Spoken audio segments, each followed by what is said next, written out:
Dari garasi kejutaan views, perjalanan dua bersaudara jadi YouTuber sukses. Di sebuah rumah sederhana di pinggiran kota, tumbuh dua anak laki-laki bersaudara, Aji dan Abi. Sejak kecil, mereka tak hanya bermain bersama, tapi juga berbagi mimpi yang sama, ingin membuat sesuatu yang bisa dinikmati banyak orang. Ayah mereka adalah seorang sales tembakau, ibunya pengurus rumah tangganya yang penuh kasih. Meskipun penghasilan pas-pasan, mereka berdua selalu menanamkan nilai kerja keras dan kebersamaan dalam keluarga. Suatu hari, ayah membawa pulang kamera bekas dari teman kerjanya. Bukan kamera mahal, tapi cukup untuk merekam momen-momen kecil. Sejak itu, Aji dan Abi mulai mencoba merekam kehidupan sehari-hari mereka.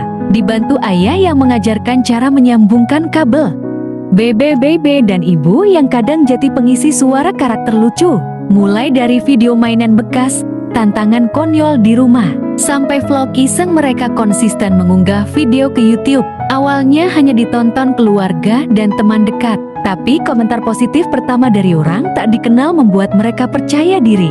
Ayah mengajarkan mereka pentingnya kualitas dan ketekunan. Ibu mengingatkan untuk tetap rendah hati dan jujur dalam berkarya. Malam demi malam, mereka belajar ngedit bareng sambil ditemani teh hangat buatan ibu. Setelah bertahun-tahun, salah satu video mereka tentang tantangan lucu bersama ibu menjadi viral. Subscriber pun melonjak. Mereka terus berkembang, mulai diundang ke acara, mendapat sponsor, dan membuat konten edukatif lucu yang digemari anak-anak. Aji fokus pada ide dan editing, Abi jati pembawa acara yang ceria. Mereka tetap kompak, dan yang paling membanggakan, saat mereka membuka silver play button pertama mereka bersama ayah dan ibu, tangis haru pun tak bisa dibendung. Channel mereka bukan sekadar hiburan, tapi jati bukti bahwa kasih, sayang keluarga dan kerja keras bisa mengubah mimpi menjadi kenyataan. Hari ini, Aji dan Abi bukan hanya dikenal sebagai YouTuber sukses,